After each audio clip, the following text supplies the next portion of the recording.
What's up, Juventus? Welcome back to the AJC, your channel dedicated to Juventus. We all wanted that victory show today, but unfortunately not the case.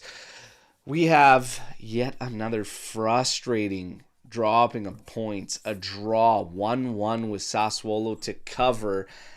Wow, yesterday was an emotional one. Afterwards, everyone's firing away. Social platforms were just on fire with this one, and guns were pointing everywhere around the squad, and we got a ton to tackle. And I don't think there's anybody better to do it with today than Lucci. Lucci, you ready for this one, brother? I'm disappointed, but let's do it. Let's get down to the nitty gritty, buddy. Hey man, misery loves company, so let's rock and roll, okay? We're gonna get into this one. I just want to say what's up to everybody in the chat, and no matter what the results are, the watch-alongs have been great, so I thank you guys, the AJC Army, all right?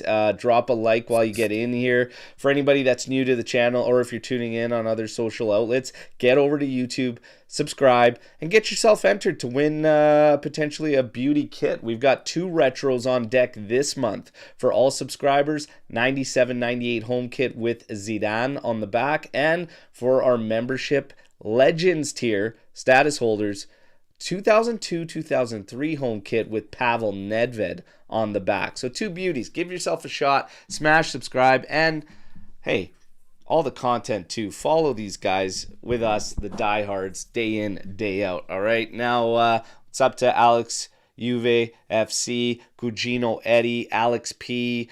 Great to see you guys in here. Okay, Bucci coming in here. We always thought this was your burner, so now we know because you're on the panel that right Daniele Bucci is not Daniel Lucci's burner. So let's go. We're brothers. We're not real brothers, but we're brothers nonetheless. There you go. Let's get into this. Starting 11 for this game. Perin in goal. Kalulu, Bremer, Kelly, Cambiaso. You had McKennie, Locatelli, Thuram, Conceição, Boga again, loading things up at the top, and then Yildiz. What did you think of that starting 11? Going with Boga up top again, Lucci, and yeah, just give me your thoughts. Yeah, I'm not surprised. He had a good game last week, so I'm not surprised he kind of stuck with what worked the week before, but started well and just didn't end well, unfortunately. Yeah. I'm looking at the lineup, and my only concern going into this one was how long until you could get a striker in there, because I didn't expect us to have as much space as we did against Udinese. There was a ridiculous amount of space up there for Yildiz, for Boga. I did not expect that against Sassuolo. So that was my only thing. So it was like, okay, let's see how it goes. But I also said you might have to use McKennie actually at the top if you're not playing a true striker. And Boga might have to drop back a bit as like your 10 or swap Yildiz there. Because I was like, you're probably going to want some type of presence in the box. That might come into play. Well, we'll get to the game. We'll get to the game and what ended up happening. To be honest, beautiful start. Fantastic heads-up play from Perin. Sparks Chico up the right flank, 13th minute. Chico does everything right, and he kills time until the support can come. Boga makes a dashing run right through the area to the goal, and Yildiz picks up the trailing run, top of the 18. Oh man, Chico just lays it right in front of him. What a beauty finish from Yildiz. We're off to the races, man. Beautiful goal. 1-0. Hey, great play. Let's make quick work of these guys. Not so fast. Not so fast. Nope. The rest of the first half, our execution was pretty pitiful. Pretty pitiful. Okay. 25th minute, Sassuolo on a corner kick, actually. A flick on to the back post from Yildiz. Pinamonte's free and clear back post. He just can't put it on target. So, warning shot fired there. 40th minute, Chico does so well here. Skins 2 guys, leaves them dead to rights out on the corner. Lays this one out in front for Kalulu. And Kalulu hits that thing like a defender and sweeps it away from goal. That was pathetic. Chico was on a tear in the first half. Absolute tear in the first half. He was creating fits for those guys. Mm-hmm. We'll get to halftime. What were you thinking at halftime? We're, of course, 1-0 up. A lot of execution issues in the final third yesterday. What were you thinking at half? My only concern was, again, and this happens to us pretty much every game. We have the chances, we create the opportunities, we can just never put it to bed. You're up 1-0, you're playing with fire. You always need that second goal to give you a bit of a cushion. And of course, we didn't have the proper execution or the clinical finishing to get that done. And going into half, nothing. Who knows what happens in the second half? And we saw what happened eventually. I was feeling a couple things at halftime. Number one, as I was concerned about going into this one, Boga wasn't really working at the striker position. It just wasn't working. There's not enough space there. The other thing that wasn't working, McKennie in that 10 role, because he didn't have the space either. He's not playing on his toes, and his touch was piss poor. So we've seen that from time to time, and I've always said it. McKennie is at his best playing from either a wing-back role or a full-back role. That's usually when he's at his best. He can occasionally play more advanced and higher up in there if the space permits. Yesterday, the space did not permit, and he was one of the worst on the pitch. You have to make an adjustment if you're Spalletti. I could pass for waiting a little bit into the second half. I gave him a benefit. I said, you are 1-0 up. You are creating quite a bit in the final third, but just some decision-making was kind of letting you down here and there. Okay, you could continue for a little bit in the second half. But then I expect a striker to come on because it felt like the game was screaming for a striker and that presence in the area. Now, get to the second half, no changes, of course. Everything is as it is. What I can't deal with happened. And that's Juve coming out flat as flat can be to start a second half. Sleepwalking. Disaster. Just a disaster start. I don't care who you're playing. You can't do that. You cannot do that. And we get punished for it 7 minutes after the restart. Are you kidding me? So this goal, my God, man, we are just asleep at the wheel. A pass goes into Pinamonti. You have Bremer sizing him up. He's marking him. He's right on his back. Okay, he's got nowhere to go. If you watch Lloyd Kelly on this goal, it's absolutely fucking shocking. Okay? And I'm going to go right to the top of this goal, right at the beginning. Bremer's got support coming in. And he's got Pinamonti dead to right. He ain't going anywhere. He's got his back to goal, and Bremer's right there. You have Kelly then abandon his man to run to the side. When he does that, he opens up the pass. So, number one, he's not backing his man that gets to turn, make the pass into Pinamonti. When he makes that pass, Kelly immediately, again, abandons his man, despite the fact that Bremer sizing him up and he has support around him. There's 3 fucking Juve players around Pinamonti. The only reason Pinamonti gets an option is because Kelly abandons his man that just passed the fucking ball. And it gives Pinamonti the out to go back to him, Volpato, who then goes to the outside. And when he does that, Kelly is just running around like a chicken with his head lost. He's not even in position to help on the cross coming in because he's just been ball chasing. And then Bremer cannot lose Pinamonti that easy either. Yeah, I agree. You can't lose Pinamonti that easy. Cambiaso, it's hard to really go at him. The ball goes to the outside to Berardi. He's trying to close it down. The pass gets through. But this was ridiculous from the beginning, from the outset. Should have never got like that. But we were asleep at the wheel, and we were asleep at the wheel until 66 minutes. Till the 66-minute mark. Awful goal to concede. And everybody, that's the first shot on target. So now we're at That's 19 games. First shot on target that's has gone crazy. in. Crazy stuff. Crazy stat. Now, after that, 72nd minute, Chico with a great ball to the back post. Boga heads it, tries to squeeze it in short side. Muric makes a good save. 82nd minute, cross in. Vlahovic heads it, hits the hand of Yildiz. Play continues. We get a review. Get a PK. Felt like a get out of jail free card. I'll be quite honest. It did. But That's it's what about it time a felt. call like that goes our way. How many times do they go against us? So it's about Now, fucking time. today you get the news coming out from DAZN Italia and claiming that there was a discussion while all this was happening. We were waiting for everything. Yildiz had the ball. Spalletti calls Locatelli over.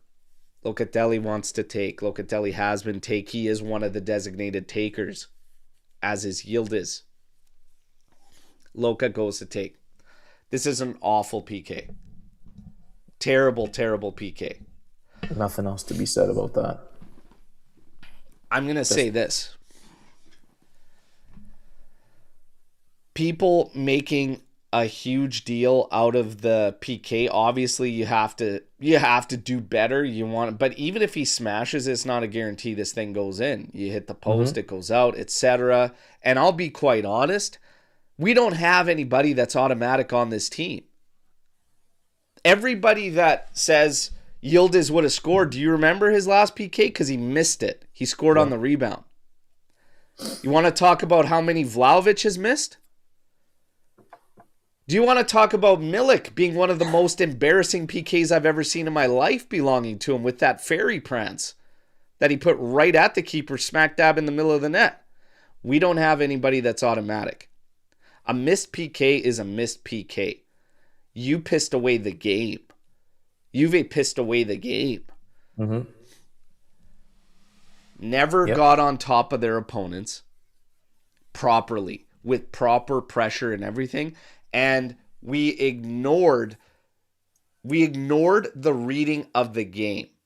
And Spalletti has his hand on this. A lot of players have their hands in this one. For me, they all have a hand in this one. We missed the PK, shocking PK. But 89th minute, cross in. By the way, you put in two strikers at the 80th minute. Way too late. Way too late. 89th minute, cross in. Milik heads this thing. Rebound. I thought Vlahovic was going to smack that home. He just couldn't get there. And that's a shame. And that's as close as it gets for Juve there. 1-1 draw. Wow. Yeah. Okay. Yeah. Go ahead, Luch. Just not good enough the entire second half. They sat back. They didn't really put any pressure they didn't look like they wanted to score a second one. They thought it was going to be an easy 1-0 win, and you could just tell they looked like they were sleeping. They didn't come out for the second half. It was just that no one was great in the second half. The subs were late. It was, I don't know, man. It was just frustrating. It's a horror show. Very frustrating. And look at what they did to my boy. Look at what they did to Giorgioli. Look at what they did to Giorgioli. Si vacaboli. He's all of us. He's all of us. Let's get to the stats. We'll get to ratings real quick. We'll start breaking this thing down. Okay, statistically speaking, it's infuriating to do so many things right, to be on your opposition. But like I said, stats are one thing and how the game plays out is another. You let your opponent off the hook by not putting them to the sword, whether that be execution, but also pressure, demeanor, attitude. Second half, I hated 45th minute to 66. You can't have 21 minutes of sleepwalking no matter who you play against. But statistically, 66% possession, 3 big chances to our name, 18 total attempts. They had 7 with 1 shot on target. Unbelievable. Jeez. 7 with 1 shot on target. You're starting to tell me this team can't even allow 1 fucking shot on target to get a result. What are we doing here, lads? It's got to be better. So, let's get that out of my face before I puke. Let's get to the ratings here. Perin, 6.5. Kalulu, 7.1. Bremer, 6.4. Kelly, 7.3. Cabiasso, 6.5. Locatelli, 7.7. Conceição, 7.3. McKennie, 6.6. Thuram, 7.1. Yildiz, 7.7. Boga, 6.9.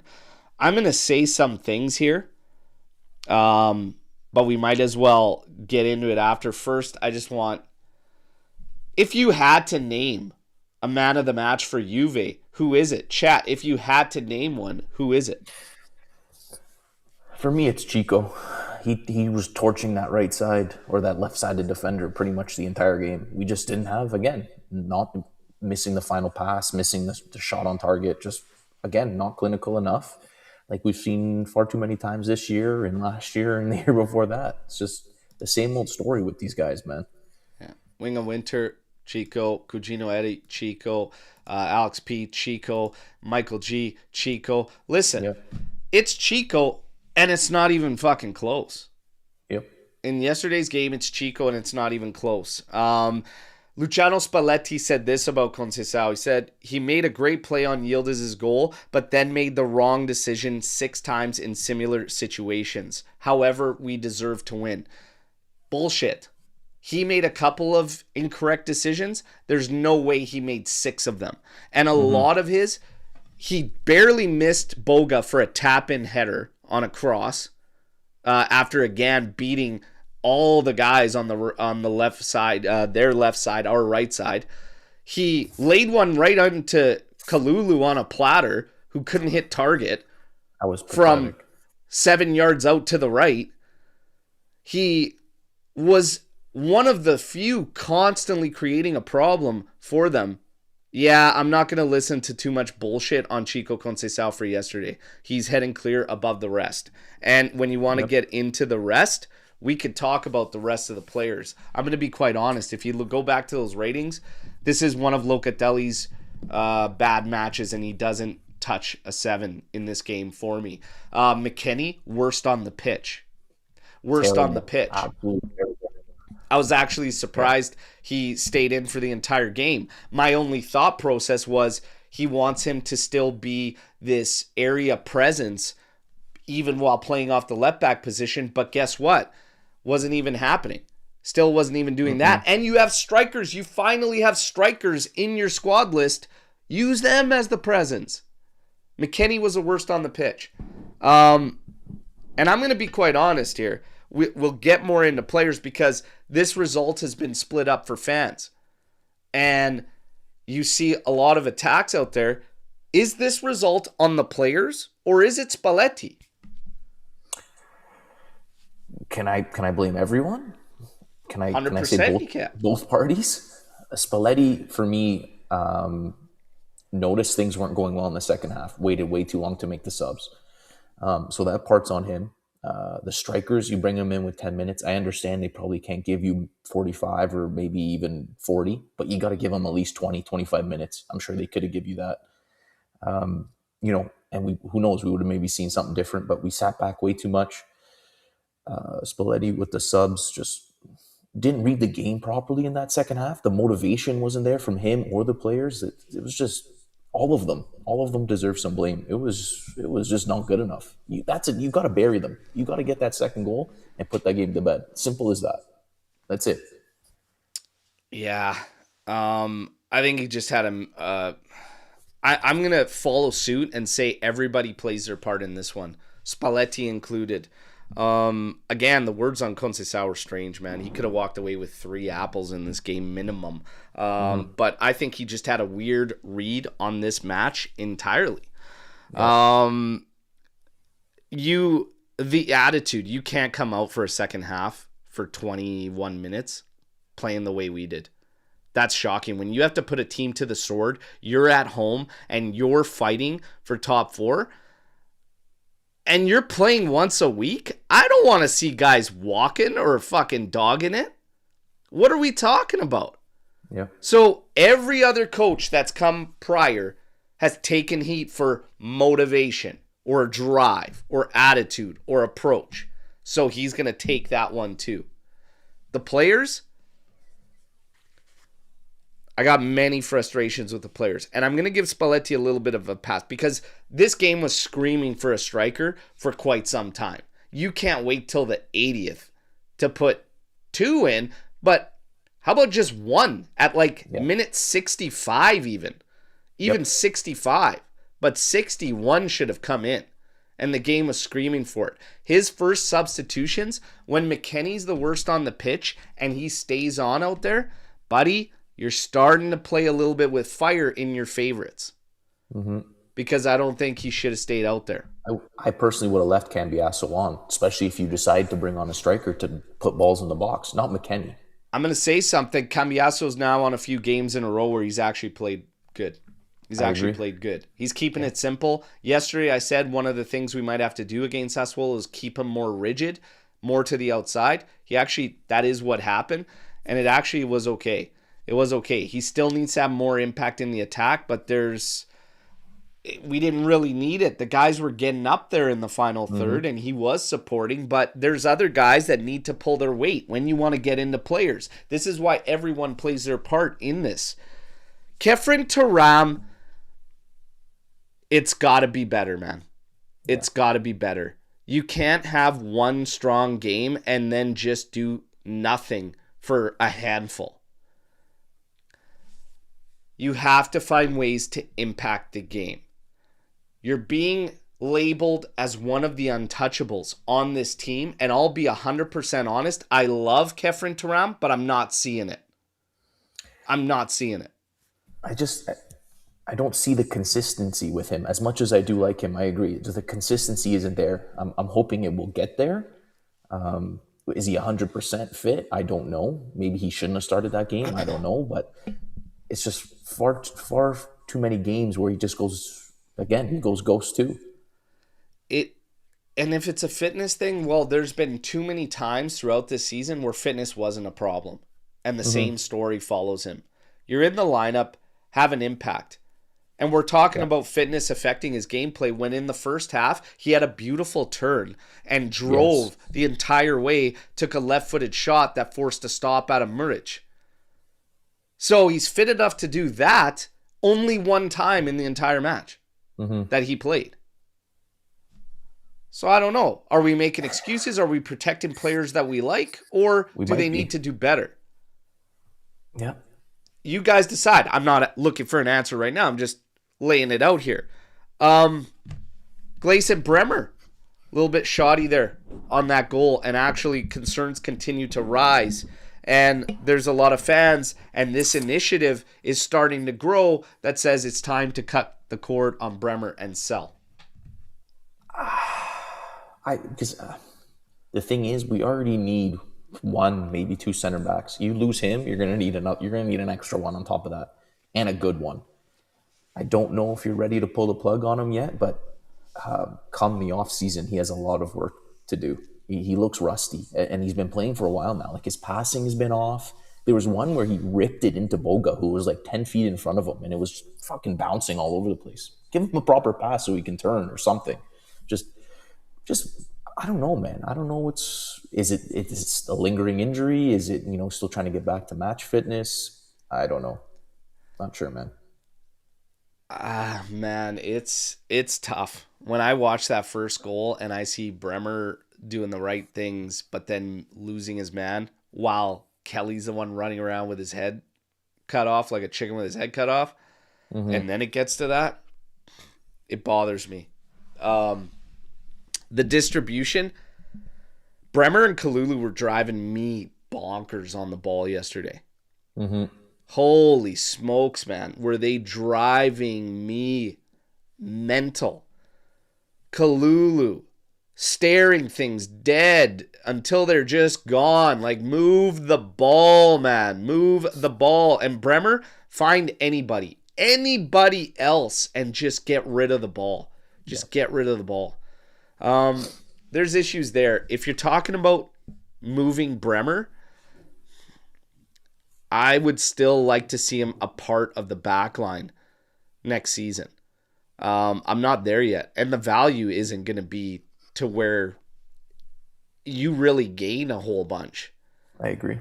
We would still be better off to keep him around and strengthen the core of the back line with him a part of it. So I'm not there. I'm not there on saying goodbye to Bremer. Yildiz. I'm going to say something here. Okay? And some of the clout chasers out there that want him to like their posts, like their videos, and are all rainbows and butterflies probably aren't going to fucking like it. But guess what? I don't care. I call it how it is. This guy cannot disappear in matches when you need him the most. Mm-hmm. Outside of that goal, which was beautiful, I thought he had a pretty weak performance. And this is nothing new. When the space disappears, this guy disappears. Guess what? It's not all going to be acres of space and running free will like it was against Udinese.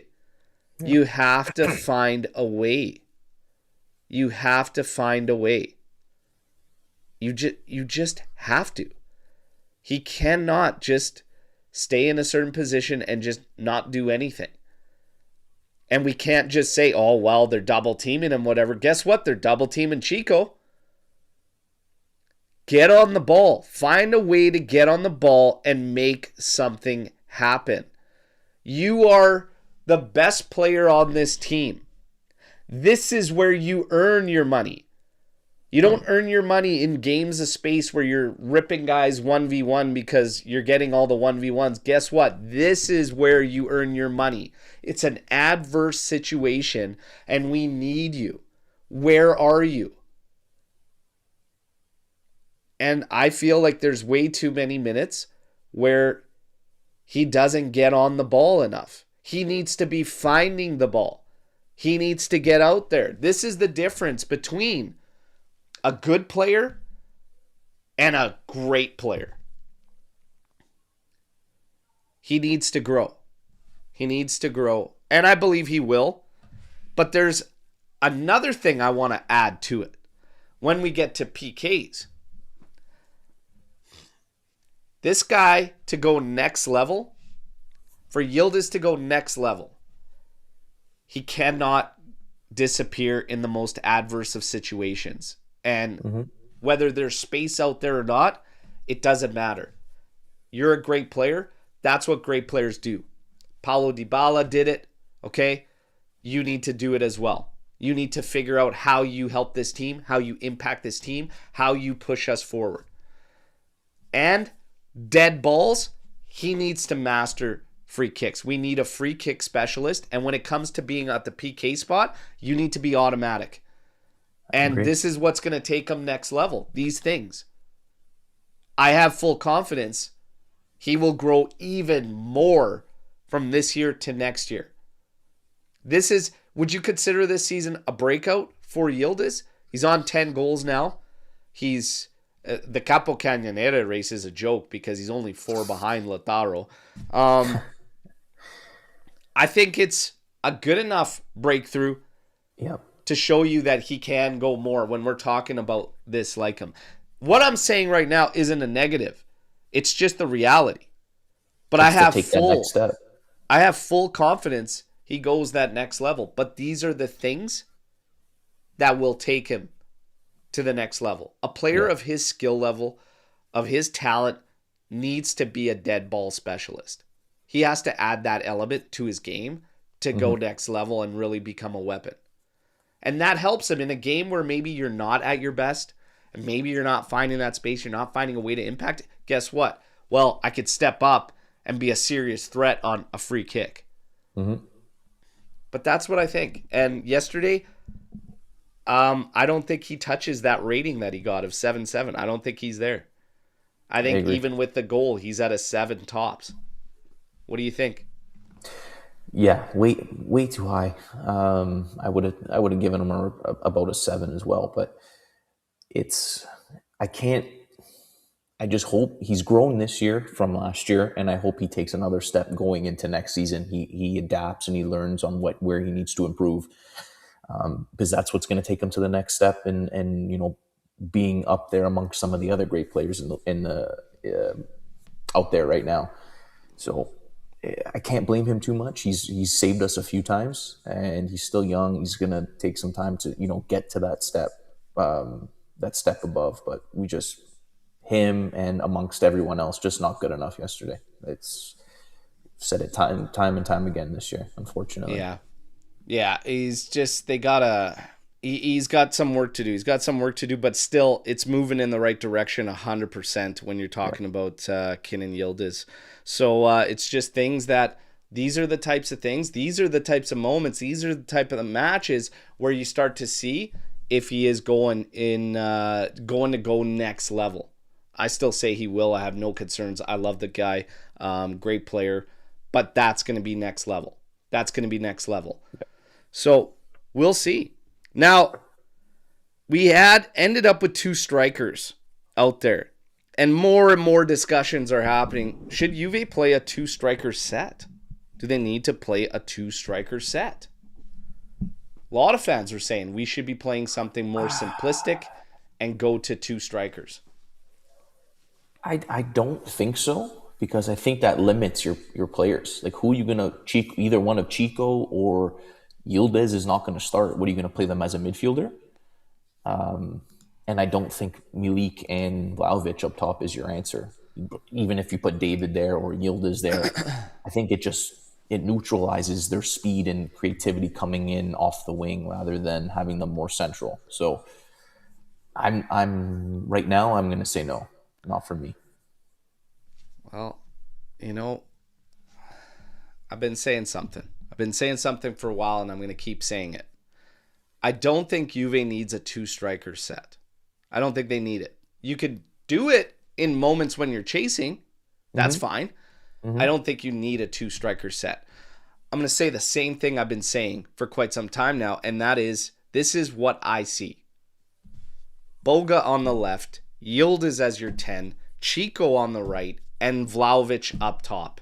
Now that he's back and can play minutes. You have to answer this question.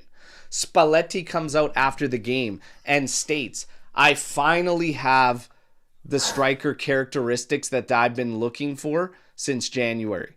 Okay, well, guess what? That's it. You're out of excuses now because you've got them. You got to use them. And for fuck's sakes, you could have used them yesterday before 80th minute, okay? Yeah. But that's besides the point, because now what's done is done. But I don't think you need a 2-striker set. I see the same thing again. I see this team built for like a 4-2-3-1. It could flex into a 4-3-3. But hey, it's got Boga, Yildiz, Chico, and Vlahovic up top. I need to see that.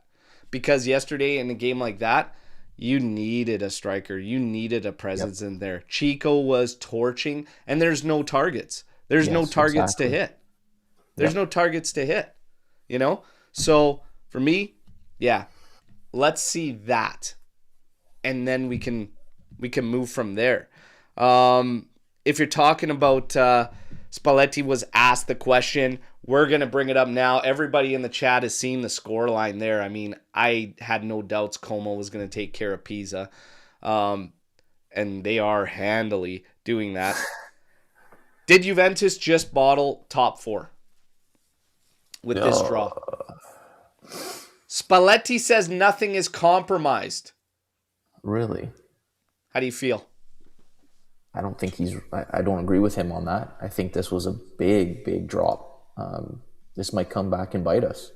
I strongly think so. We still have some tough matches coming up after the international break, and if you drop points there again, Roma can jump ahead. Bologna is still in the mix.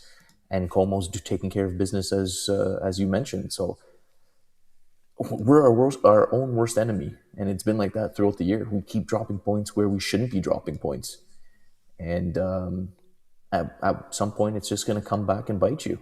And this looks like it's the year where that's going to finally happen. It's you have some no's, you have a lot of yeses in there. That's it. We bottled top four. So they have a 3-point lead on us now. We're at 30 games level with Como. They have a 3-point lead. It's one game. There's 8 more games to play, which means there's 24 points. Okay?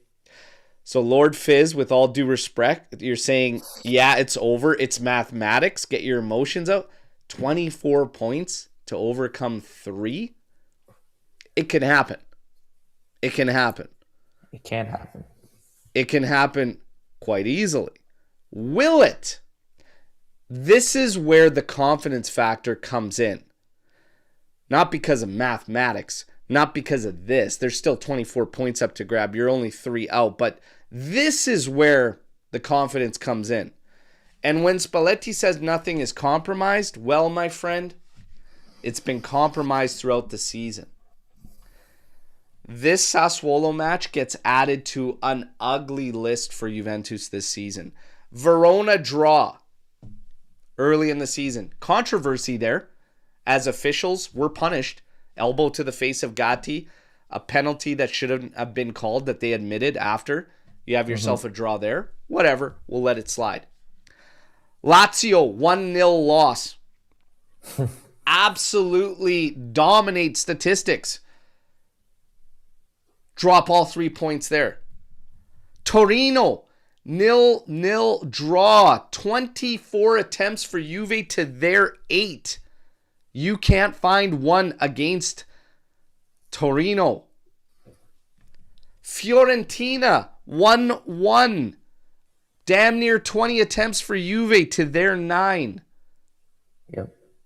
A goal from range from Mandragora was hit like a cannon. I remember the keeper taking heat. Why didn't he extend? Why didn't he die? Etc. Whatever. Anyways, there's another one. Lecce, 1-1. 25 attempts to 6. Dominated them. Cannot come through with a victory. Cagliari, 1-0 loss.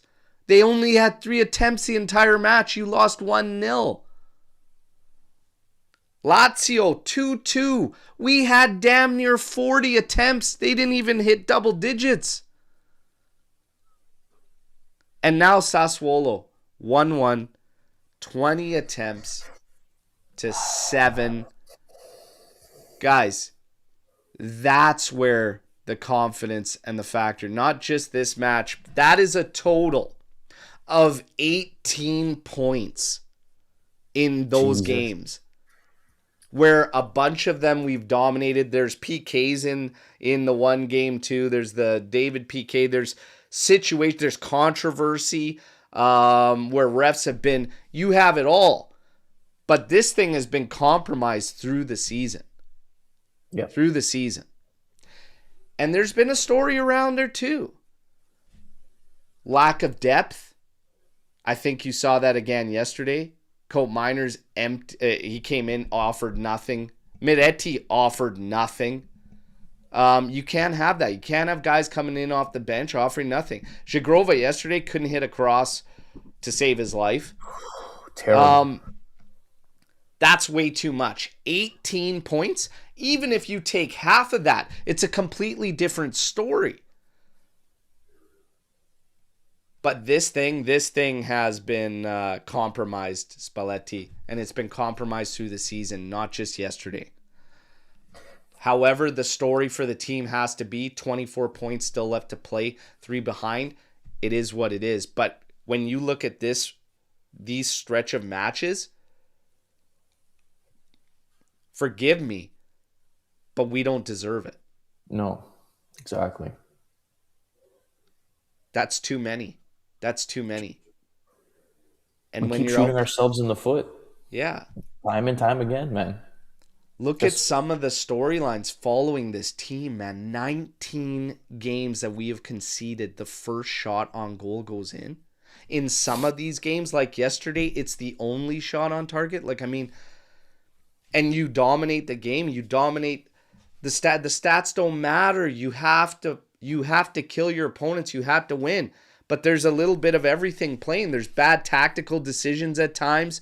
There's weird, questionable calls on who's taking PKs at what moments. There's controversy with the officials and that are costing us points that we don't get those points back, and these guys are getting demoted. There's a lot of shit in there, but has it been compromised? Yes. Not against Sassuolo throughout the season in an ugly list of games that I just stated. Verona, Lazio, Torino, Fiorentina, Lecce, Cagliari, Lazio, and now Sassuolo. That's where it's been compromised. That's insane. Now, through this, from Torino on, so 6 games out of those 8 on that list belong to Spalletti. There is still a heavy amount of the fan base saying this is exactly why you put a stipulation in there where you make top 4 and that gets you your extension. And there's still many saying this is why Spalletti should not be extended. Do you agree with that? I do. I would pump the brakes on that extension just until the end of the season. See where we finish, see what's going, the plan going into the summer. I get it. There might not be any better options out there available this summer. I get that could be a concern as well. But me personally, I'm not sold on Spalletti, and I wasn't sold on him when they signed him first. So I don't know, man. He's been around for probably before I was born, whatever the case may be. He's never been a giant winner everywhere he's gone. He had 1 or 2 good seasons, and other than that, it's just kind of been mid-table. I'm just my preference. I'm not sold on him, but I understand there might not be a better option come the summer. And yes, the players, we do need better players. We need depth. I'm not disagreeing with any of that. I don't know if he's the answer, personally. For those that don't believe Juve should extend Spalletti because of top 4, then you can't talk about the players the way we have all season, which is you have next to nothing for depth on the bench. Next to nothing. And he's been going how long without an actual striker? Without an actual, true lead 9, which is what his game has needed, apparently. Okay? You also can't talk about your better players having next to nothing for consistency. You can't talk about Thuram having 1 good game out of 8 or 9. You can't talk about Yildiz disappearing when we need him the most and only crushing when there's a bunch of space out there on the pitch. We can't talk about awful decisions time and time again in the final third. You can't talk about this team conceding a disastrous amount of goals that are all avoidable. I don't think Spalletti has really a whole lot of blame on this team not getting, especially when you're talking about a lot of these games where you're set up to win. One of the biggest things I've said about our coaching over the past few years is I expect our coach to put us in a position to win the majority of the games it plays. Practically every game, I want us to be in the position to win that game. Has Spalletti, with everything he's got to work with, not put us in a position to win these games and get these results here? I can't say that when you walk away with the majority of the statistics and the way the games play out all set up for you to win, and these guys aren't delivering. I cannot say that. And you have to start somewhere. So for me, I still feel confident you can lock in with Spalletti and build something and move forward. There is too much nothing on this roster. You're talking about Cope Miners. It's year 3 now? It's done. 2. It might be 2. Is it 2? 3? 2. It's too long.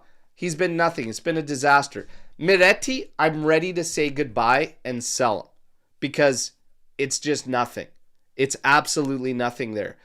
Adzic, Spalletti doesn't even care to use. Openda might as well be lost at sea. David doesn't like him either. Doesn't believe he's a real striker. Not for his level of play anyways. Not what he wants out of a striker. That ain't the guy for him. So now you run into this. There's too much nothing on this roster. There's too much of it. Not that I disagree with that, because that is true. I just think Spalletti knows what he has. The thing is, he hasn't really changed the way he wants to play. So like when Vlahovic and Milik were both not available, he still stuck David or Openda out there and expected them to play the same way as a real number 9 would. A coach that would take the next step would try to adjust to the characteristics in the 9 you have. And I know that's not easy because I don't think they're the answer either, but you have to try something different instead of just sticking them out there and hope they're going to be a focal point up top. That's not their type of game, and that was never going to work.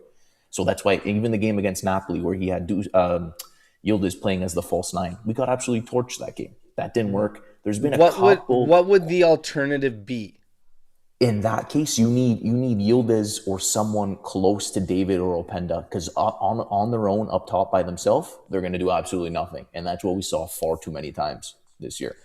And it's not that what I would want to do, but that's who you have available, and you have to make some adjustments to try to get the best out of them, because the way he had them or he was using them was definitely not going to get the best out of them, and we saw that in games where we dropped points. He played a few games where Yildiz did move in centrally and David was still out there, and it still fell flat. Openda is just, I'm telling you, there's nothing there. There's nothing there with Juve for us. There's nothing to do. It's going to be impossible to move him too. I can't put that on Spalletti. I'm sorry. I can't put that on Spalletti.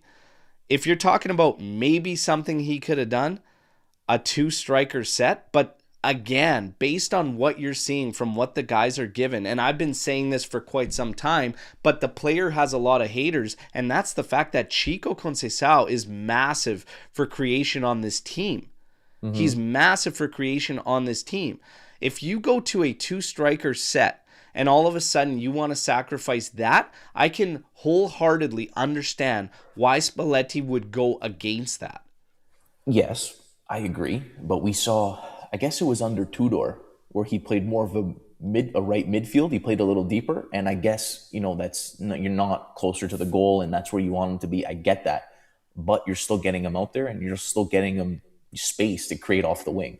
So you a 4-4-2 something. Because Canada, when David plays for Canada, I'm pretty sure it's a 2-man for. He's a strike partner, and I'm pretty sure. Not that I'm saying he's gonna bag a whole bunch of goals, but maybe that makes a bit of a difference for him. We're still going at Spalletti on a roster that's not his. I agree. I know. I'm not blaming him for the constructed so it's a roster that's not his. It's also got key players that struggle with consistency. Mm-hmm. And you've got absolutely fuck all for depth. This is a tough one for me to go in on Luciano. And I, for the record, never wanted him in the first place. And everybody knows. I went on record saying, I'm not big on Spalletti, but I have to call it how I see it. I don't believe Spalletti needs to bear the weight of this roster not being anywhere good enough for a Juve side, especially just from a depth department. When you look up and down your bench, when you have one injury and it gives us the sense of, oh my God, we have to play this guy, and that's only one injury, that's crazy for a Juve side. And that's the reality of where we're at. For me, I'm comfortable. Lock in with the guy, build with him. For once, can we just work with a coach? Even when Allegri was here for 3 years, We didn't give him a proper mercato for him. We couldn't financially, and we had to take whatever we could get. That's why you got your free Pogba back. You got your free Di Maria. You got those moves because we had no money to actually do it. So did Allegri actually want to build that way, or was it, I'll just take whatever you can give me? He also had one window where only Timothy Weah came in. Like, for once, I believe in the way we want to approach the games and how we want to play. Being on the ball, pressing the opponent, getting opportunities, trying to score a lot of goals. I actually believe in what we're trying to achieve. Let's actually give, for once, a coach players he wants and just see. It's not going to take a lot to make an improvement on this team. Well, that was going to be my next thing. I do agree with some consistency because we finally need that behind the bench again. I do agree. My only concern is how much money do we think we have to spend to give a whole roster rehaul? Like how are we going to be able to afford some of these players and try to sell some of these guys who've been absolutely terrible for the past year or two? That's my concern. I don't know how much makeover we're going to be able to do this summer. And it's been like that for the past couple summers as well. It's not like we've, had a lot of money hanging around and been able to buy whoever we want. So I don't know. Here's where I'm kind of at in my own mind and my own feelings around Juventus. I don't give a fuck whether they reach Champions League or not. Obviously, I give a fuck. I want them to reach Champions League. But if they don't, it's not going to matter for me in terms of what this club needs to do, which is boost the roster, enhance the roster. I'm not going to listen to excuses anymore. I don't want to hear it. You don't have to splash $100 million on a player to improve this team. Mm-hmm. This team can improve. This team can improve easily when you have a handful of players that offer nothing. Nothing. When you have a bench that gives you nothing, this team can be improved. Even if you don't reach Champions League, you can still improve this squad. You have to. And when we're talking about doing it as a group, can still work. We've got 18 different goal scorers. They've been scoring by committee right now. Yeah. Okay? Even if we don't reach Champions League, you're telling me you cannot land a decent striker to come in and help as well with Vlahovic if you renew him? And even Vlahovic, if you're telling me he wouldn't do better throughout this whole stretch that he's been gone than what we've seen, I'm going to call bullshit. And I'm going to say he'd have way more goals than the other guys that have been playing in that spot. Yeah. You got to buy the right players. No more of these projects in Openda or Zirgova or Cabal or whoever else is part of that list. And this is where we get to the right players. Well, the right players are going to be the right players for the coach. Yes. If you believe in that coach and you like what he's done so far, then the right players are the guys he wants. Otherwise, we're playing the same game year in, year out, which is, oh, let's just sign these guys. It doesn't matter who the fucking coach is. That doesn't work either. It all matters. So for me, I'm comfortable working with Spalletti. Despite the fact I didn't want him, I'm comfortable working with Spalletti. And let's actually see what can happen. Let's see what can happen. But I'm not going to listen to excuses from management on lost revenue through Champions League. I don't give a shit. You can still improve this team, and it's your job to do so. Yeah. Period. Yeah. Yeah. That's why Big Commodity's here. Yeah. You know, it is what it is. I'm done with excuses. I'm done with whatever. When I look at this roster, Miretti, Miners, Cabal, they can all be improved upon easily. Yes. Adzic can go out on a loan. We could bring in a player that we can use. All these guys. Openda, he could go on the never plan. It is what it is. You can bring somebody that can bring something to Spalletti's game. David can bring us a capital. You can bring somebody that Spalletti wants. Yeah. And we would be better off. So I won't hear it. I won't hear excuses when that time comes. But for Juve, yeah, it's compromised, everybody. It 100% is compromised with 8 games remaining. 24 points, a lot of points. You're 3 behind. But we've compromised it through the entire season. And remember that the majority of that time, and I gave you that list of games, it came down to the players more than anything else. More than anything else. But that's a hideous list of matches. That's what screws you over. 18 points. My goodness. My goodness. Even if you got five more instead of, you got 5 more points out of that 18, you'd be easily in 4th, close to 3rd probably. Dude, if you gave us, say, 3 of those games, 9 points. Okay, well, 9. You're at 63 points. You're level with Milan. That's what I mean. Like, even if let's say you won, or you drew a couple of those games instead of losing them, 3 to 5 extra points, buddy, you're right there. You're right there. And some of those games you didn't. Fuck, man, it's so frustrating. That's why this game can be a nasty thing, but all can't be lost. Like, you can't just. You really have to look at this and break it down like this to understand that if you're looking at a 14-point gap right now to top place, but you're staring down the barrel of a list of 18 points you pissed away. And then you look at this roster where I'm telling you it ain't going to take much to upgrade.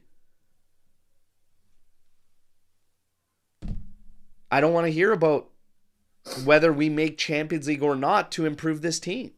It's bullshit. Yeah.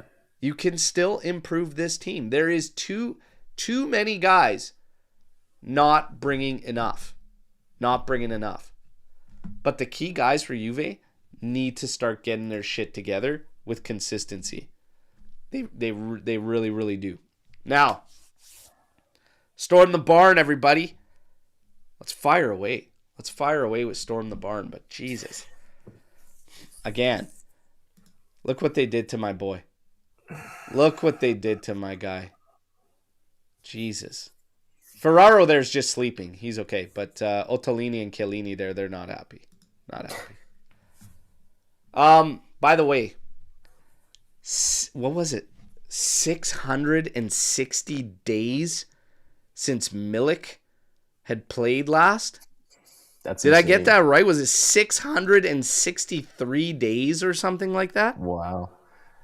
I'm pretty sure that's the count. I think so. 663 days. That is insanity. He's alive. He is alive. My goodness. Forza Juve says, is it just me or is Milik actually underrated in the Juve fan base? He's always been great at link up and never been shy of going in physically and is a good finisher. The injuries ruined him. I mean, I don't know. He's been gone for over 2 years or close to it or whatever. It's just, I don't know what to say about that. I had to rub my eyes when I saw Milik.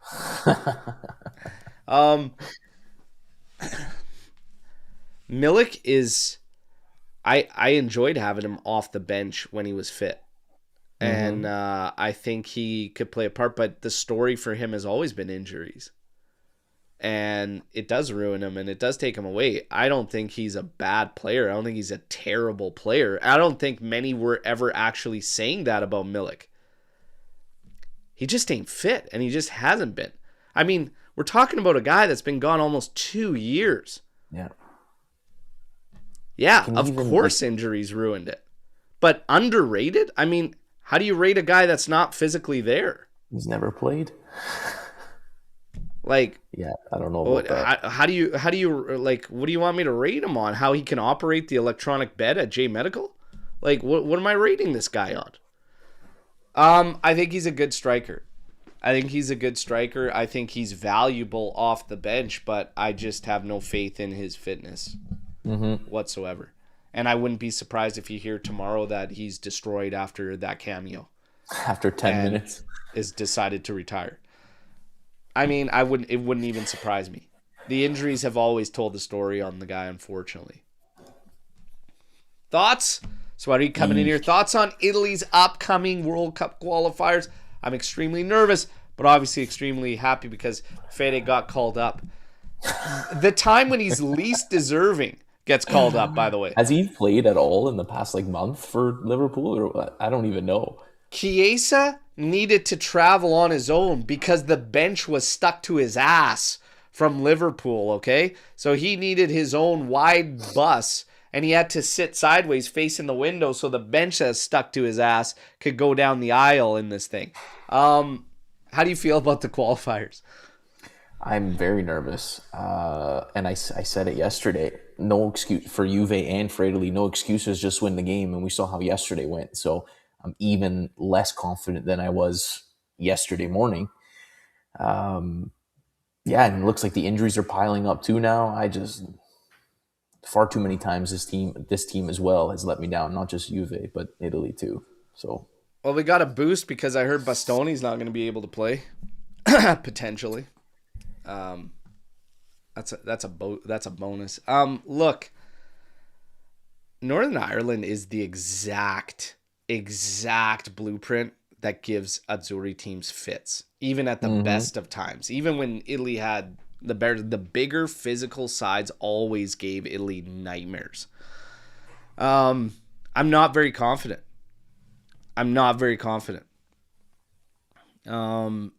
But I hope that they prove me wrong. I hope, obviously, that they qualify, but I think it's going to be very difficult. I don't think it's going to be easy. I don't have the confidence to sit here and say, yeah, they're going to qualify.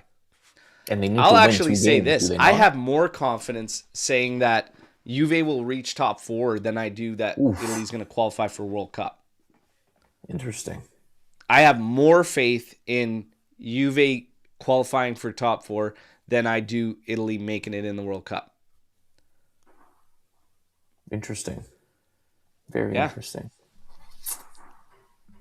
If they both get the job done, we'll do a special giveaway. Let's get the new jerseys are World nice. Cup, and let's get Juve in top 4. The jerseys are nice, so hopefully they do qualify. But I don't know, man. That's just me. Gio says no way, Berto. No way. What? No About way Juve? in agreeing with me that more faith in Juve make top 4. Tuna agrees with me. More faith in Juve getting top 4 than the Azzurri qualifying. And Suarez got all his faith in Fede. That's maybe 5 years ago. Lord Chiesa. Did he finally cut that stupid long hair? I couldn't tell you. Or is he trying to look like that fucking underwear model Calafiore with that long, greasy hair? What's he doing? Our defense is...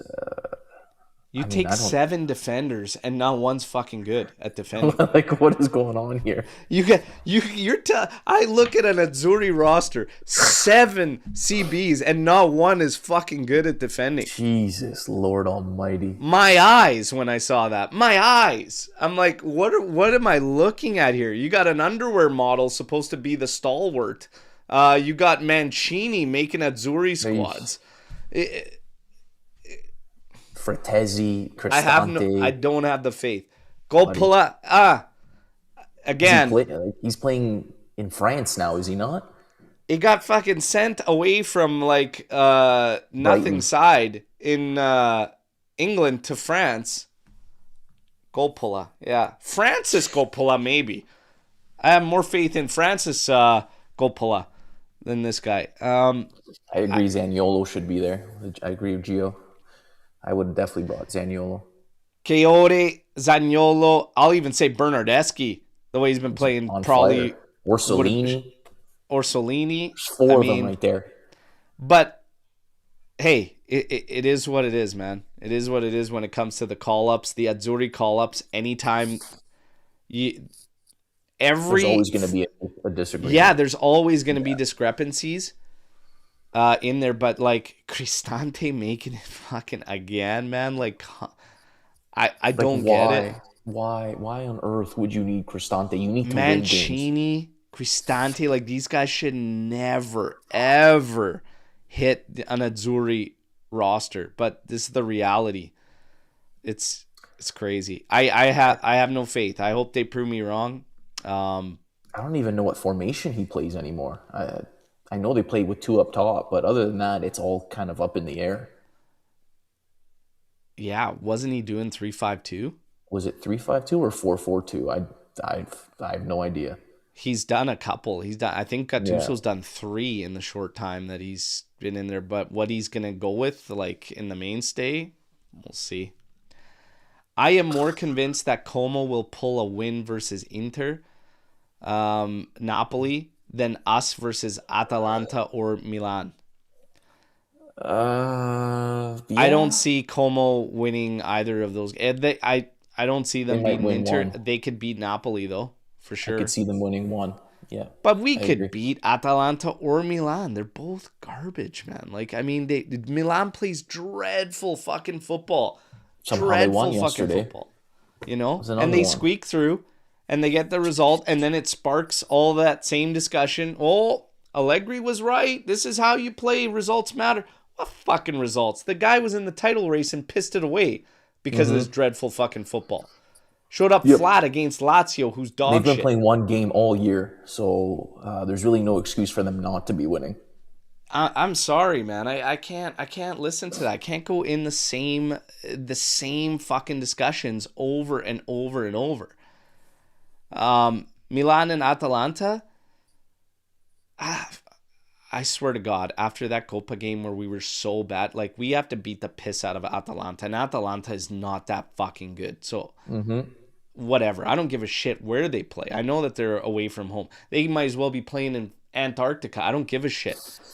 You can win both of these games. Juve can beat anyone that's in front of them if they get their shit right. If our key players don't shit their pants. If our coach is in tune with the read of the game. And now he's Have we got an stopped letting the actual first shot striker in? profile that suits his game. Now he's got the profiles to suit his game. Now I don't want to hear it. Now it's take care of business. But there's 24 points up for grabs. You're only 3 back. It's not all lost. It's very much compromised, Spalletti, though. But I appreciate you saying it's not. But it is. Let's see. Am I the only one who thinks Napoli and Inter will intentionally drop points versus Como to screw us over? I would not be surprised. And that's the one kicker. That's the one kicker. Would you be shocked? I would not. No, no. Would not be surprised. Would not be surprised if they did that. Especially Inter with a comfortable lead at the top. If nothing changes, absolutely wouldn't put it past them to do that. Does today's result cause any doubt in light of the thought that we are on the right path with this management, coach, and core of players? Fantastic question from Pierre. I'm gonna say this. When it comes to the management, I've said this for quite some time. I am skeptical of Comoli. I agree. However, I have a lot of faith in Giorgio Chiellini being a part of that management group. And when you single out one person that has been here from the last Scudetto winning side and through it all, through all the turmoil and everything, who has been close-knit to this team and anybody who should know exactly what it needs, it's Giorgio Chiellini. Yeah. My faith in the management right now actually lies in the fact that he is associated with the management, because I am skeptical on Comoli. When it comes to Spalletti, the majority of the problem for me is a roster that doesn't give any coach enough depth and coverage and has young guys who we're needing to be far more consistent. I don't put that on Spalletti. And I still think Spalletti has brought the best team play than any of the coaches before him for quite some time, with a roster that is pretty weak in the grand scheme of things from what we've seen from these guys, and has, 3 players that are not suited to wear the stripes, and you have a lot of other guys that just aren't bringing anything. I'm comfortable with Spalletti, but my faith in the management lies in Giorgio. I agree. Yeah. Feel the same way? Yeah, I agree fully. So I got you on board. We're locking up with Spalletti. I think I don't know who you'd replace him with, so I'd probably say yes. Yeah. Yeah, because then you're going to start over again. Exactly. And it's like, and then you start looking at the finances. So let's say we don't get that revenue and you do have to start over. You're not going to be able to support a different guy as much as this guy. Right. Because he's doing actually decent with the majority of these guys. I don't know. Yeah, I hope Ottolini and Comoli sit down with Spalletti and figure out exactly, a list of players that he wants, instead of just going out and trying to find some bargains like they did with Openda and David and Zergrova and all these other bums that do absolutely nothing. There needs to be a plan. Finally, there needs to be a written plan, and you need to stick to that. You got to make it happen. Even if you don't get everyone on that list, you got to try to get as many as you can, just to make this team deeper and more competitive. Yeah. Watch along for the Italy games. Everybody's asking about these watch alongs. So I'm leaving for the Kootenays tomorrow with the family. I will not be doing a watch along for the 26th game. For the 31st, so if we take care of Northern Ireland, I'll do one for the final playoff. Okay? We'll do one for the final playoff. Bucci, did you hear the story from DAZN about Locatelli shooting a Louis Vuitton ad right before the game? He just forgot to put his purse down before taking his penalty. Too long. Yellow. Good effort. It's way too long. Way too long. God damn it, Bucci. Listen, I want to bring something up that you said, and I want to see if anybody else kind of feels the same way. You have some thoughts on McKennie and his play as of late. Why don't you get into that, and we'll see how the chat feels. I was worried about this before he signed his big contract extension. Yes, he was very good, involved in a lot of assists and goals, and helped us through a lot of roller coasters this season. But I think I'm feeling ever since he signed that extension, he's kind of gone absolutely silent. Wasn't good yesterday, hasn't been good in a few weeks. Passing's off, positioning's off. Maybe he's burnt out. We see this every year. He plays well for a certain period, and then he just falls off a cliff. And I don't know, man. I get he's valuable to the team in certain aspects. He's a player that should not be a guaranteed starter in this team if you want it to be where it should be. That's simple as that. Yeah, he got his money, and it just looks like he's a completely different player now. I don't know, man. Is it because of the position he was in yesterday? Is he tired? Is he just not that good? And the team's been all over the place, and they need a little bit of stability through him. A lot of questions. I don't think he's your answer. I don't think he should be an out-and-out starter every game. It's fair. You're not alone in noticing that. As you could see in the chat, many are saying, hey, it's like you get that renewal and then there's a drop-off. Let's not forget, Yildiz was invisible for 8 games after his as well. And I still have moments in games where I need much more from Yildiz. When you're talking about Weston McKennie, I think this is a player that is very dependent on the game situation and how he's being played. Mm-hmm. I can't put it any other way. The majority of Weston's value has always been the utility. the Yeah. utility player in him. That's where he earns his keep, is because he is the ultimate safety net. He is a utility knife player. That's where he earns his keep. If you're talking about a game like yesterday, I've always said this. I blame him less than I do Spalletti in a situation like that yesterday, because there's no space and there's no business for him to play as a 10. There's no reason for it. He's not good when the space isn't there in that advanced position. So you either play him right up top as a striker just to be an aerial presence yesterday if you want to have him advanced, or he plays as a midfielder outside Wing right back. Yeah. or a wing or a fullback. Yeah. Take Cambiasso off, keep him in there. It's very much situational.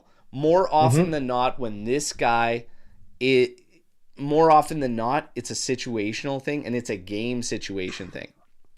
But all these coaches, and I felt the same way yesterday, fall into this trap with him where they feel so comfortable that they start ignoring those game situations. He should have came out yesterday. He should have been one of the first guys off. Simple. He should have been subbed yesterday. You didn't need him in that game. You could have made the argument for the aerial prowess, but guess what? It's not happening because you're sacrificing too much as having him as a 10. So you either play a 4-2-3-1 and he's your top guy advanced, then you can get away with it. But trying to do that 4-1-4-1, that 4-3-3 kind of hybrid shit with him working off the right outside mid and then moving forward, it wasn't working. Yeah. It's still more often than not very much situational for Weston McKennie. But that's where he gets his values, the fact that he'll play left back, he'll play right back, he'll play 10, he'll play striker, he'll play whatever, and more often than not, he'll do a job. He'll do a job. I get it. And you need those types of players maybe off the bench. He should not be a starter every game. Just it shows the lack of quality in this team. Well, he should not be a starter at a 10 role because that should be Keenan Yildiz role. Also true. So, again, it's tough with utility players because they're what? A jack of all trades, master of none. Yeah. So, I mean, do they still hold value? Absolutely. All of Juve's winning sides have had at least one safety net like West, sometimes two. And they carry a lot of value. So for me, has there been a drop-off? Yeah. But he also hasn't played where he was bagging those goals. He was right up at the front.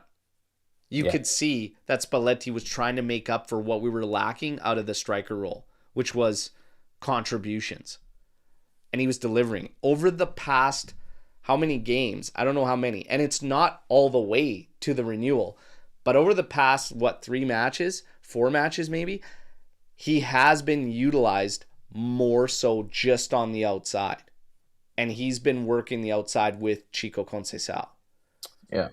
So there's been a little bit of a shift there as well. He's not going immediately right up to the front. And he hasn't been while we've had Boga or Yildiz, this little experiment, false 9 experiment.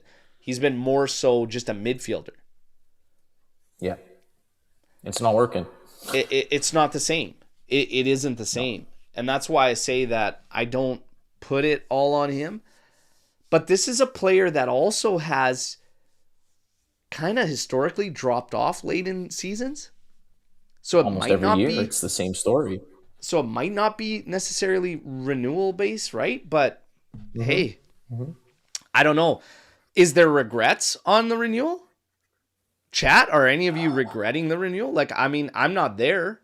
I wouldn't say that because again, you need those types of players in a winning team. How much did he get? 4 mil a season? Something like that? 4.2, yeah. Might be a bit of an overpayment for someone who you want coming off the bench who should not be a starter every week. But depends I don't know what the going rate would be. I don't know. I don't know, man. We have bench options at 3.5. You have That's the Gatia problem. close to 5. We got way overplaying certain players, and that trend needs Yeah. to stop, I'm still like okay with the ASAP. renewal, and I'm still okay with 4.2 for him. I still stand behind all of it. I don't have any issues.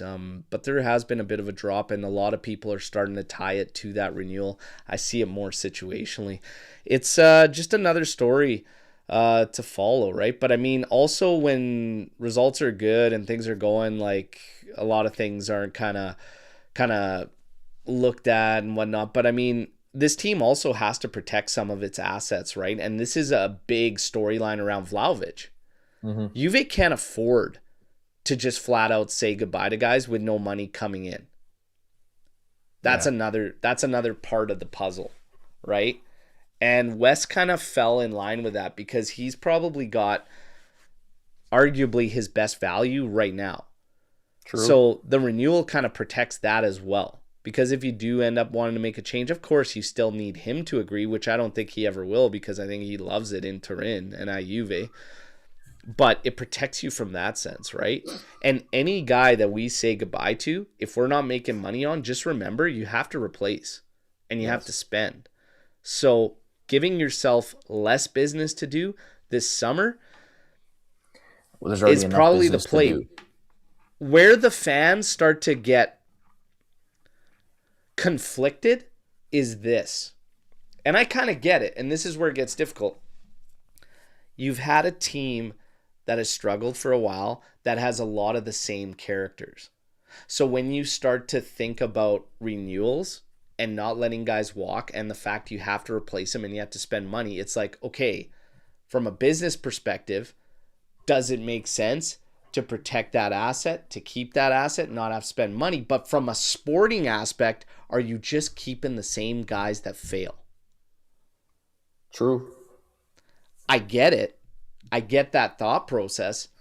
But can we honestly sit here and put just a few of the guys that have actually contributed more than the big group and just say they're the reason we're failing?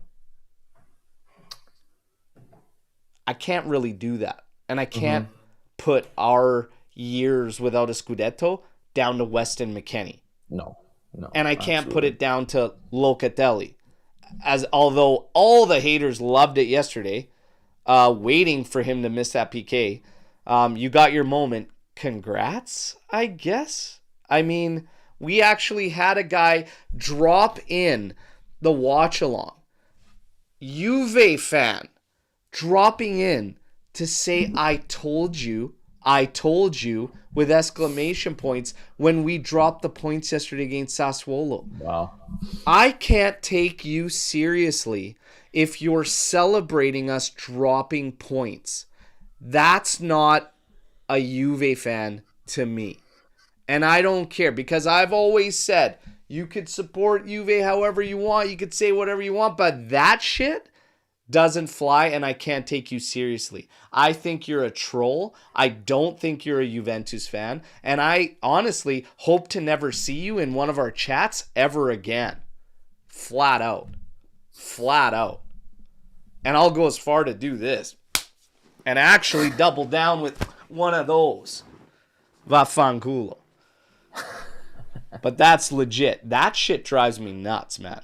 But the Loca haters, they got their moment. Congrats, I guess.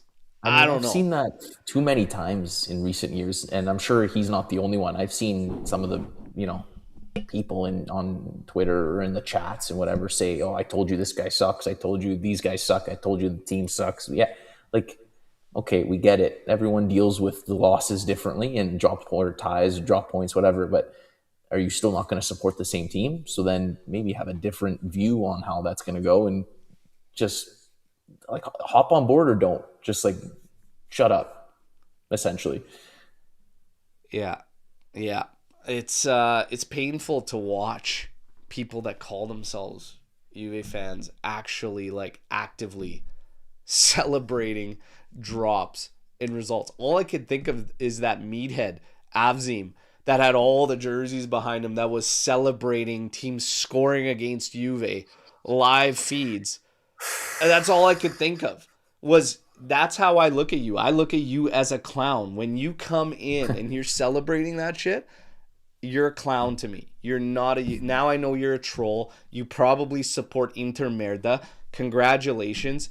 You are now fully transitioned into scum. It's crazy to me. It's crazy. But yeah, more people care about being right in this day and age than actually supporting the fucking club. It's insane. It's insane. Holy shit, man. Yeah. Yeah. I told you so. Dude, we just dropped points, critical points. Great, Ben. And all you care about is patting your back. Madonna mia. But I will say this. This was a huge letdown. Shout out to Tuna and everybody that were having fun. I mean, they were cracking jokes in our army chat about my sign up because I literally was out of words. My blood was boiling, man. I was so fuming. All I had left to say was, everybody, go get laid. Have, cheer up, go get laid, and we'll reconvene in the morning. That's literally how I signed up to watch, because I had nothing else left to say. I'm like, I don't know what to say out of this. You know, you got to take care of business. But we do have a question coming in from LJJ saying, Berto, can you explain to me what Loca has except excellent passing? And most of the passing are sideways. It's okay. I will explain. Locatelli has been, whether people want to admit it or not, the glue in the midfield for a long time. The rest of them, anybody that has come in that we have heard is going to take his role, take his spot, whatever, fails miserably to give the balance. The balance in defensive duty and also tempo and dictating the game and the play. The passes are not majority sideways. That was true under Allegri because of that gameplay. You need to want to play a direct game if you want direct passing. Guys need to make runs to get that ball. Breaking lines, you need to have guys finding the space. He has the most line breaking passes in the league. He's got the most progressive passes. He's got one of the highest percentages. He's third in all top 5 leagues in all this. But he actually brings accountability. And for this team, when I've had to listen to excuses year in, year out, accountability is probably the most important fucking thing. And there's a few guys that have it. When you're talking about Chico Conceição, he has it.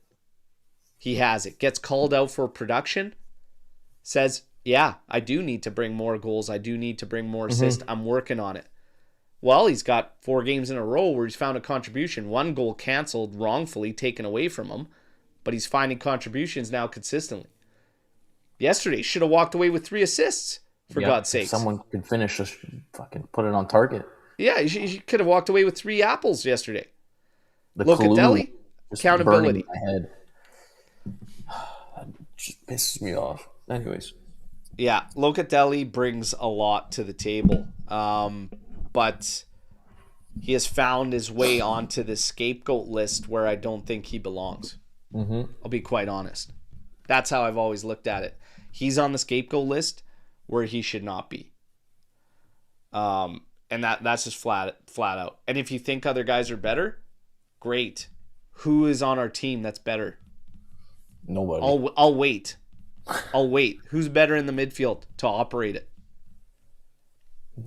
No, nobody. Thuram doesn't have that type of passing. Coop's been just a mess, unfortunately.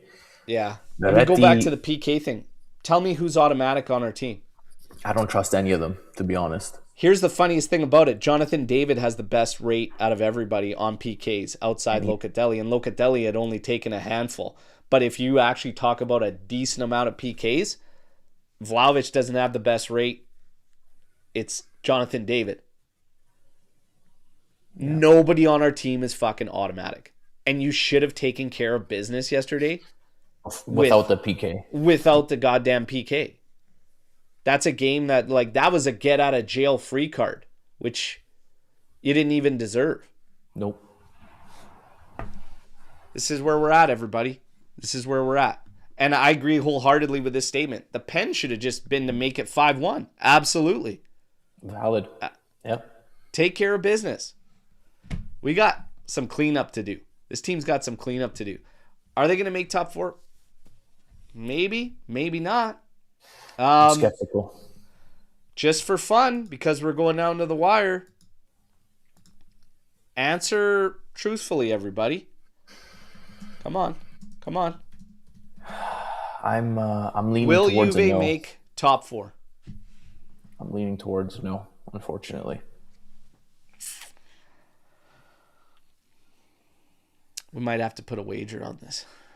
Ooh. We might have to put a wager on this. Ooh. And you know what, Al? It's not because I don't think other teams are equally as shit and will drop points. I just think, again, we're our own worst enemy, shoot ourselves in the foot time and time again, and it's just going to be too much to make to do it in the end, to make up for the points. Yeah. It's 73%, 75% no. So only a quarter of the fans in here believe that we make it. Wing of Winter staying strong with 100%. Wow. Gio, it's a no for me. Como's too good. No. Trim's My on board. storm the barn is why. And that's the belief that these others are going to drop points intentionally to fuck us over. Amici di nessuno.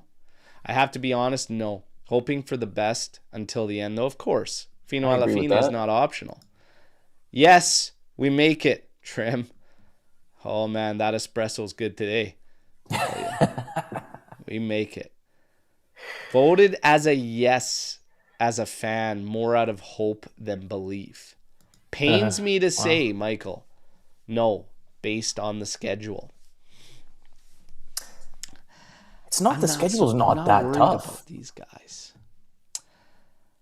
65%. Some are starting to get in there with the yes. I'm going to still say, and I'm being honest here, I'm kind of sketched out about them dropping points purposely to fuck us over, but I still think we make it in there. That I still think we squeak in. I still say we squeak in. I think Como I think they will slip in a couple big games, and I think we'll just squeak in there. The problem is we're going to slip up too. I don't see us winning each of the next 8. There's going to be some drop points in there too. I actually think we do. Really? You think we sweep all 8? Yeah. Oof. I think you have. I'm going to go as far to say that you might get 2 draws, but I'm going to say 6 wins. Really? I'm going to say you win 6 out of the remaining ones. I see at least 1 loss in there somewhere. I just don't know where it's going to come from. No, fuck it. No. Wing of Winter, I'm with you, man. Fuck it. Fuck the world. Amici di nessuno. Us against the world. Oh, 42%. We're getting there. We're getting there. 42%. Yeah. We're getting close to that 50-50 split. Come on. I honestly, I don't know. There's a lot of points there for grabs, though. It's a little bit difficult with 3-point gap now and a 1. I think they take the tiebreaker. I think Como takes us on tiebreaker, right? They do, which is also complicated. Let's take a look here. Let's take one last look here before we really wrap this thing, okay? So, Juve. Genoa. At home. I mean, if you Atalanta. don't fucking win that game. Genoa, Norton Cuffy. They're going to put a couple own goals in, okay? Start lighting the fire for his move that he wants. Atalanta away from home, April 11th. That's my daughter's birthday and my sister's birthday. Good omen. We're going to slap Atalanta. Bologna Okay. on the 19th. That'll be tough. So Atalanta, Bologna, Milan, all on the trot. Bologna's at home. Three wins. 3 wins. Verona, Lecce, Fiorentina, Torino. May does not get better than that. I'm sorry. If you fuck up one of those games, I don't even want to talk about top 4. But we always so bad against Fiorentina every year. You know what's funny? Check this out, though. We say May it doesn't get better than that, and it doesn't. Remember that list of matches I told you we pissed away? Lecce, Verona, Torino, and Fiorentina. All in there, and that's the list of May. That's the same shit. There's full circle moment on the season there, man. You can make amends if you win all of those games in May. That's how you make amends from the previous drop points earlier in the year. So the month of May has to be 12 out of 12 points. Do or die, buddy. For you to have any type of shot, you got to go 12 for 12 in May for points. Genoa, Atalanta, Bologna, Milan. Even if you get 2 wins and 2 draws, I still think, and you win out in May, I still say you get in. Really? Yeah.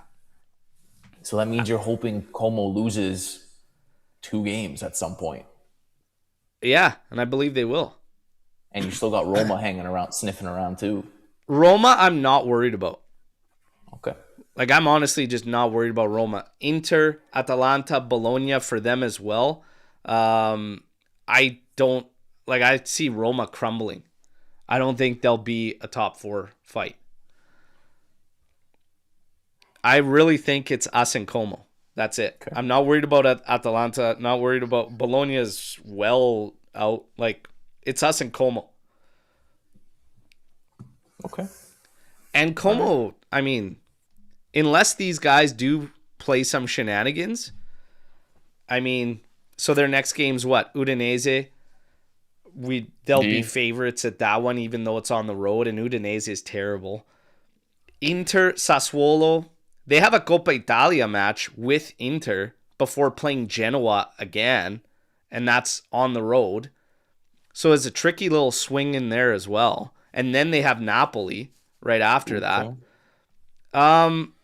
It's not out of the question to see them drop or even get some draws in there. That's what you got to hope for, right? Even against unexpected teams. Yeah. Or teams you expect them to beat. But I think the way Como plays is just making people fear things a little bit more than necessary. That's just me. But Roma, not worried about Roma. Gasperini's already bitching and there's issues there in the office. Atalanta, no. It's us at Como. We need Como to start slipping up. So it's time to start bringing in the bad mojo for them. 42% say yes, we still make top 4. I'm going to say yes. And the majority, slight majority, say no. We'll find out. We'll be there every step of the way, you guys. Thanks for being here with us for the post-match pod. Drop a like. Smash subscribe if you haven't already. Good luck with the kick giveaways. My God. Bangers, Berto, man. If Italy make it through, are you doing an Italy giveaway as well? Zizou, this is for all subscribers. And then for our legends in the membership holders, legends tier. Pavel. That is a kit. Guys. And if the Azzurri qualify and Juve make top 4. Ooh. I'm going to do something very special for a giveaway. We'll do something very, very special for a giveaway. There you go. Okay? You heard it here first, folks. Let's see. The pressure's on. And the Azzurri, I mean, geez, if they qualify, they're going to play Canada in Toronto. Oh, buddy, it's going to be crazy over here. Crazy. Like, are we getting tickets? Or are we going? I mean, if you find some, let me know, because they're freaking impossible to find. Oh yeah, we'll be there. We will be there.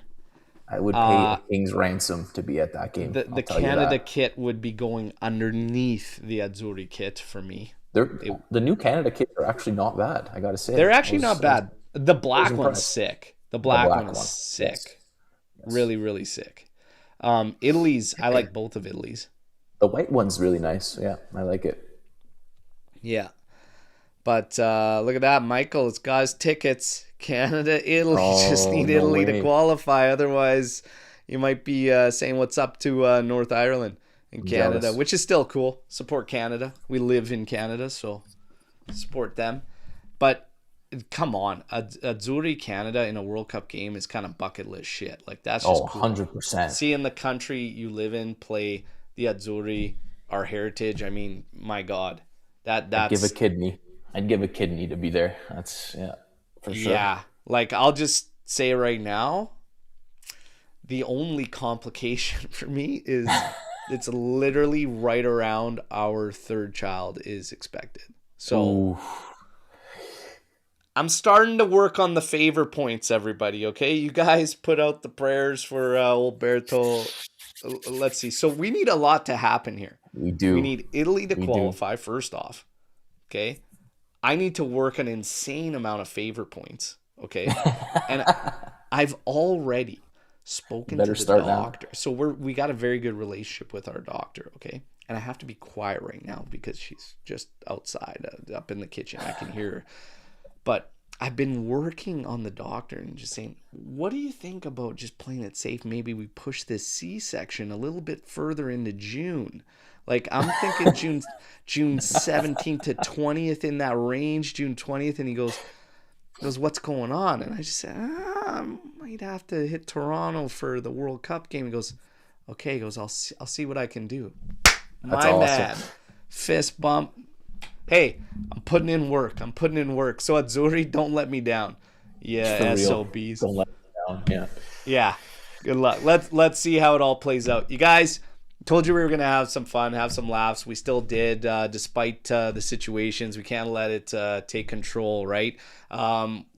My story is simple. Whether Juve makes top four or not, we need to act like a big club and still do things properly and move forward. And there cannot be any excuses to improve this team properly, which can still happen regardless of Champions League revenue.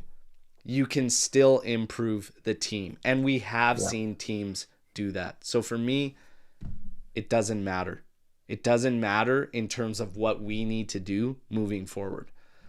Let's see what happens. There's still 24 points up for grabs, and absolutely anything can happen. So bad mojo to Como, to Sesh Fabregas. Okay. Start choking, and Juve start winning. Spalletti, you got your striker profiles now. Make it work, brother. Make it work. We're going to be there every step of the way. I leave for the Kootenays tomorrow, everybody, but I'm still going to bring you your news updates, okay? And some content probably out there from some beautiful scenery while I hit the Kootenays. Lucci, absolute pleasure as always, brother. You guys, drop those likes. We'll talk to you real soon. As always, no matter what, it's not optional. Don't be trolling like those trolls, okay? It's fino alla fine. Forza Juventus. Ciao tutti. Enjoy the rest of your weekend.